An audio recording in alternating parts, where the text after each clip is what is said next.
드러내야 산다. 비즈니스 코치 정철아입니다. 일하기 좋은 100대 기업의 저자 로버트 레버린과 밀턴 모스코비츠는 어떤 기업이 일하기 좋은 기업일까에 대해서 책을 만들어 출간하면은 베스트셀러가 되겠구나 생각하고 다양한 조사를 시작을 했습니다. 일하기 좋은 기업은 아마 기업의 규모와 성장, 급여, 복리후생 등이 아주 좋을 것이라고 생각을 했습니다. 그래서 미국 시가총액이 높은 기업들을 조사하는 과정에서 놀라운 사실을 발견을 했습니다.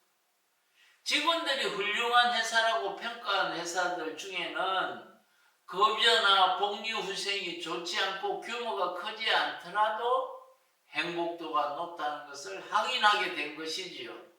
반면에 겉으로는 보수도 높고 복지도 좋은 회사이지만 그 속에서 항상 이익만 생각하는 사람이 많고 불평, 불만으로 가득하고 행복을 느끼지 못하는 회사가 참 많이 있었다는 것이지요.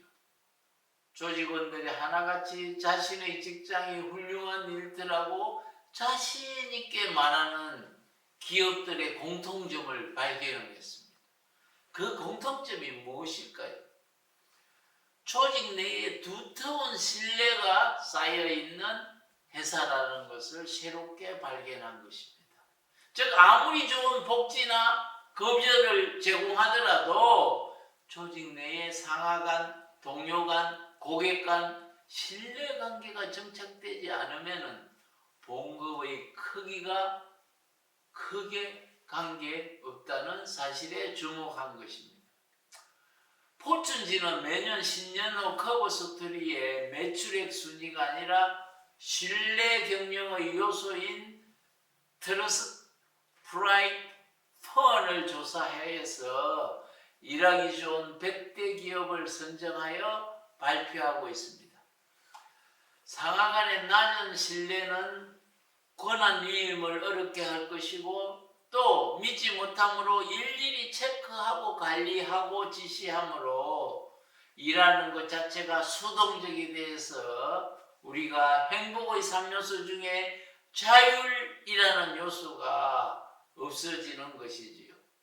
그러나 반면에 두터운 신뢰관계가 형성된 기업은 스스로 해야 할 일을 하고 싶어하고 할 수 있게 함으로써 조직의 활력을 불어넣고 직원 상호 간의 협업 수준이 높은 것입니다.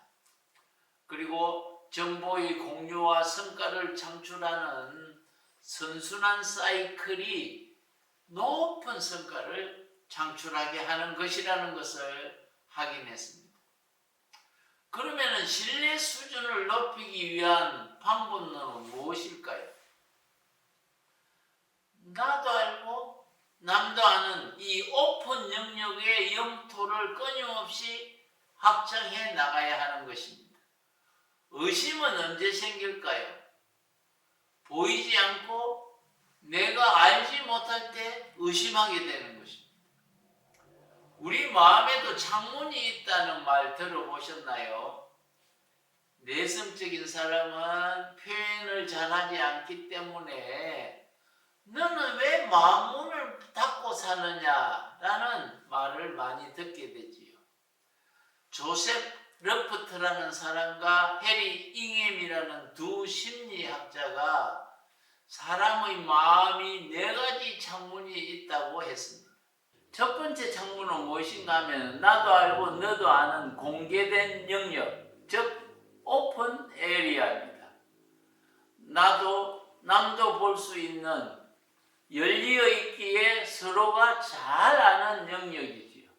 그리고 서로 관계하는 시간이 길어지면은 아는 범위가 점점 넓어지게 되는 영역입니다. 두 번째 창문은 나는 모르지만 다른 사람은 아는 영역입니다. 그것을 우리는 블라인드 에어리아라고 하지요. 나의 타성적인 습관이나 나의 행동 패턴을 나는 잘 모르는데 상대방은 잘 알고 있는 경우입니다. 타인이 나에게 증을 주는 감사를 읽어보면은 가끔 내가 모르는 영역을 발견할 때가 있습니다. 세 번째는 나는 아는데 상대방은 모르는 영역, 그것을 히든 에어리라고 합니다. 나는 사람들 앞에서 강의를 잘하는데 그러나 손에는 땀이 난다. 그것에 대해서는 다른 사람은 모르는 영역이죠. 나는 알지만. 비로소 내가 그것을 드러내서 알리면은 다른 사람도 알 수 있는 것이지요. VM 활동을 하는 회사는 아침 업무 시작 전에 마음 상태와 몸 상태를 팀원들한테 잘 드러내고 시작하는 거죠. 그래서 몸과 마음 상태는 남이 모르고 나만 아는 히든 영역인 것이지요. 남이 모르는 것을 내가 드러내서 공유함으로써 안전사고도 예방하고 또 미리 드러냄으로써 의심이 줄어들어서 소통도 잘 되고 일할 만나는 직장이 되게 하는 것입니다.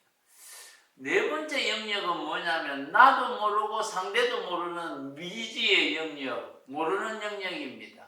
그것을 우리는 unknown area라고 합니다.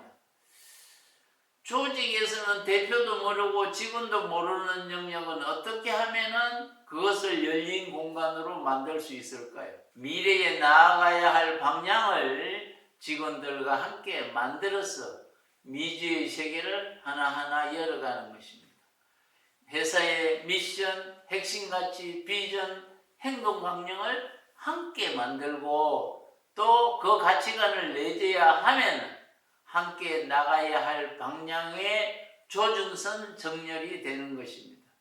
VM의 1단계인 가치관 드러내기는 보통 1박 2일 동안 워크숍을 하는데 그때 우리가 보이지 않는 경영 가치관 부분을 전원이 참가하여서 함께 꿈을 꾸어 만드는 작업이지요. 성장하는 신뢰가 있는 회사의 특징은 무엇일까요? 회사의 존재 가치와 비전이 공유되어야 하는 것이지요. 그리고 해야 할 일과 하고 싶어 하는 일, 그것이 할 수 있게 되어서 경영의 목적과 경영의 기대 성과가 저절로 일치되어 나오게 하는 것입니다. 가치관 드러내기가 없는 기업은 가슴이 없는 경영, 혼이 없는 경영을 하고 있는 것이라고도 할 수 있습니다. 아는 것이 힘이 아니라 아는 것을 보이게 해서 의심하는 비용을 줄여야 합니다. 그리고 신뢰를 통해서 해야 할 일을 하고 싶어하고 스스로 할 수 있게 실천하는 그것이 바로 힘인 것이고 그것이 바로 우리의 가치관을 달성할 수 있는 방법론인 VM인 것입니다. 이 채널은 코칭하는 방법도 나누고 행복의 길로 이끌기 위해 만든 채널입니다. 지인들과 함께 공유해 주시고 행복을 함께 가꾸어 보도록 합시다. 감사합니다.